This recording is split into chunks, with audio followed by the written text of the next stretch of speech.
Osmosis merupakan salah satu perpindahan molekul pelarut dengan cara atau melalui selaput semi-permeabel dari bagian yang lebih encer ke bagian yang lebih pekat, ataupun juga dari bagian konsentrasi pelarut tinggi ke konsentrasi pelarut rendah, misalnya seperti air. Gagasan untuk menciptakan listrik dari energi osmosis ini sebenarnya sudah dari tahun 1970-an. Namun membran pada masa itu masih sangat rendah kemampuannya dan listrik masih sangat murah sehingga tidak ada investor yang mau berinvestasi dalam hal ini. Prototipe ini pun digunakan oleh pemerintah Norwegia untuk mengembangkan teknologi ini sekaligus untuk mengembangkan membran. Pada saat ini, prototipe pembangkit tersebut hanya dapat memproduksi 2000 sampai 4000 watt per hari dan itu pun hanya dapat menyalakan satu kompor saja.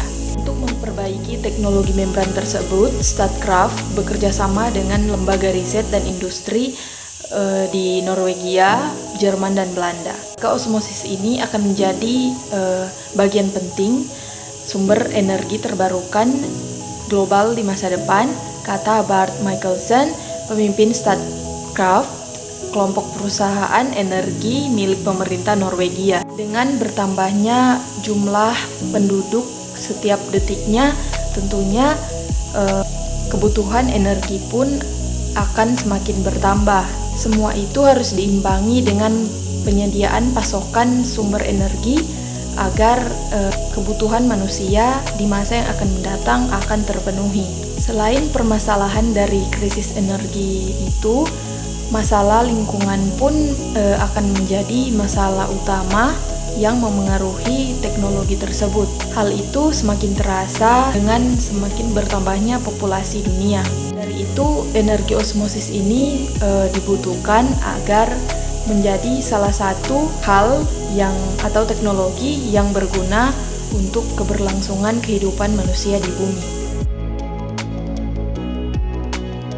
Proses osmosis yaitu dengan melalui sebuah bejana yang telah dipisahkan oleh berbagai selaput semi-permeabel yang mana ditempatkan pada dua larutan glukosa yang telah terdiri dari air yang memiliki fungsi sebagai bahan pelarut dan juga glukosa sebagai zat terlarut.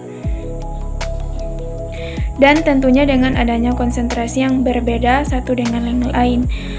Air yang ada akan bergerak dari larutan dengan konsentrasi yang tinggi melewati beberapa selaput permeabel.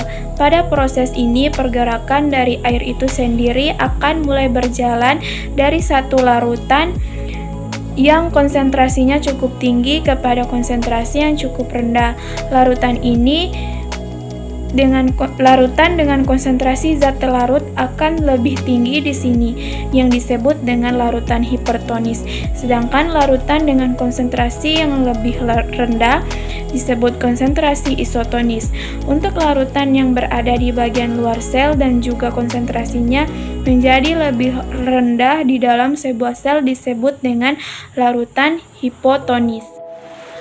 Karena energi osmosis sendiri itu dapat diperbaharui dan tidak ada risiko untuk kehabisan bahan baku, karena hasil dari buangan proses osmotik sendiri adalah air payau yang nantinya bisa dialirkan ke hutan mangrove atau dikembalikan ke laut. Adapun keunggulan dari penggunaan energi osmotik yaitu sangat ramah lingkungan karena tidak menghasilkan emisi yang berbahaya, tidak menyebabkan polusi ke atmosfer atau air, sehingga tidak mempengaruhi flora atau fauna yang ada di sungai maupun di dasar laut. Tenaga osmotik diklaim memiliki dampak lingkungan yang sangat sedikit jika dibandingkan dengan metode pembangkit listrik lainnya, karena merupakan pembangkit listrik yang menghasilkan zero emission. Selain itu, air payau yang dihasilkan dari energi ini mirip dengan air yang ada dalam pertemuan antara air sungai dan air laut di alam.